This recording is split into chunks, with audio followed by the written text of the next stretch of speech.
So welcome to a show which features just some of our collection about chickens, and then there's going to be another show about just about eggs. This is a video from the Atlas Pro guy. He talks about the geography of livestock. These are really good introductions to all this. Let's see what he has to say about the origins of chickens. The term chicken actually used to mean just the young ones, while the term fowl was used for the whole species. That's why we still call all young birds chicks, even if they aren't chickens.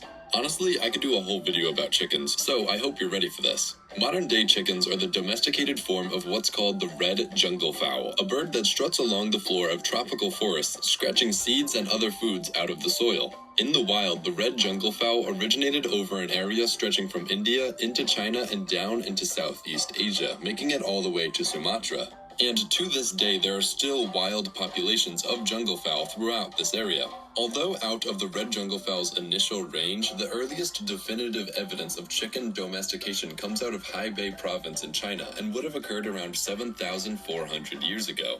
From China, the domesticated chicken quickly spread east, with evidence of domesticated chickens in India from around 7,000 years ago. By around 5,000 years ago, they made it to Anatolia and into Eastern Europe not long after. Evidence of chickens in the Middle East only go back to 4,000 years, and they only reached Egypt around 3,400 years ago, or by about 1400 BCE. The shocking part about all this, however, is that the chicken had not been domesticated for farming or even consumption yet. Instead, this entire time, or for the first 5,000 years after chickens were first domesticated, they were being used for the sole purpose of cockfighting, both as entertainment as well as gambling. The first evidence we have of people actually farming and eating chickens comes from only 2,300 years ago in the ancient Israeli city of Maresha.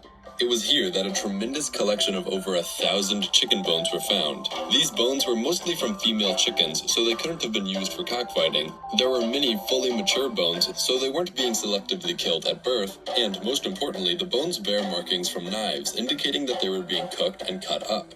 With 19 billion total chickens alive today on Earth, grown solely for their meat, I think it's safe to say we use them more for eating than gambling now. And our domestication of the chicken has made it the most populous bird on the planet, with 2.5 chickens for every human on Earth. Okay, I think I'm about done with chickens. Cows, which also go by the name... Okay, yeah, so great introduction, the Atlas Pro, highly recommend. So let's look at some of these things that we have here for you. This is the caption for this display. And you can see, look at this. This guy's saying, I must have been asleep for three days. We used to call these tramps or hobos. That's a chromolithograph. We have the original of that. Look at those chicks. And then here she's doing the sexing of the eggs. Here's a Seder dish with the egg.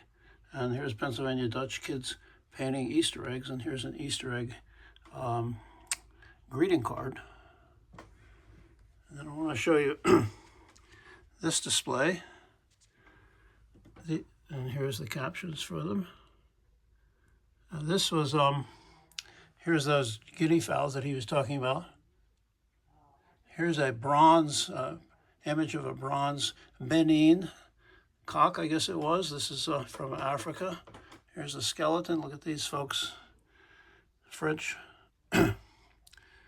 I guess they're on their way to market. Here's a market in Thailand, I guess. These guys are at a pub in England, and they're sort of in a contest to see who's got the best, I don't know, rooster, look at that. Here's a very old image. I think this is the Netherlands, and then there's the different parts. Look at this.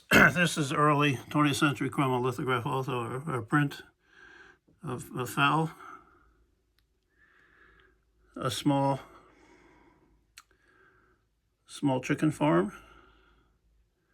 This is mid-century Soviet Union print showing the way they were raising chickens. These hens look like they're pretty well taken care of and not so confined like they do nowadays.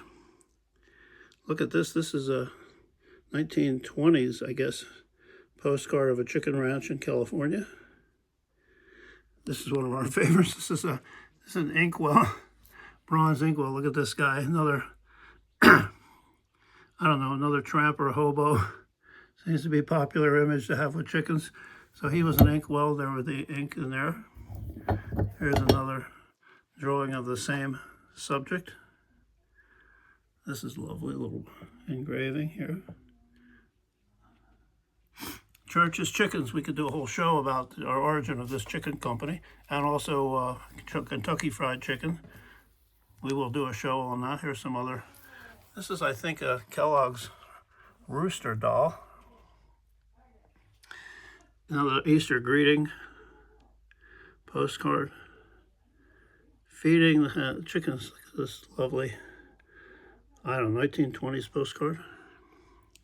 I love this guy. It just says, into chicken.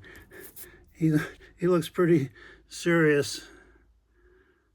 Look at him right there on his lap. We used to have a pet hen. We named her Harold. She was a mistake in a incubation project that didn't go right, and she was the only survivor, and the kids named her Harold, even though she ended up being a chicken. She lived with us in Belgium for many years. This is a great little pamphlet, all money makers, and it has the breeds that lay extra eggs. Yeah, well, I love these old leaflets, and we got a lot of them. Look at this. Oh, this is from First World War. The people of France were so grateful for liberating them that they were sending this box of eggs and chicks. Souvenir says of Dijon, to send to America. The poultry industry of America. 100 years of progress, and beautiful engraving. Look at these, and look at the stamps there. So yeah, this is the first of several shows we're going to do about chickens. We're going to do another big show about eggs, all about eggs. So if you like these shows, you can subscribe. It's free. You can tell your friends about them. You can leave us messages. Always happy to hear from you and reply. So yeah, for now, I'll see you next time. Bye.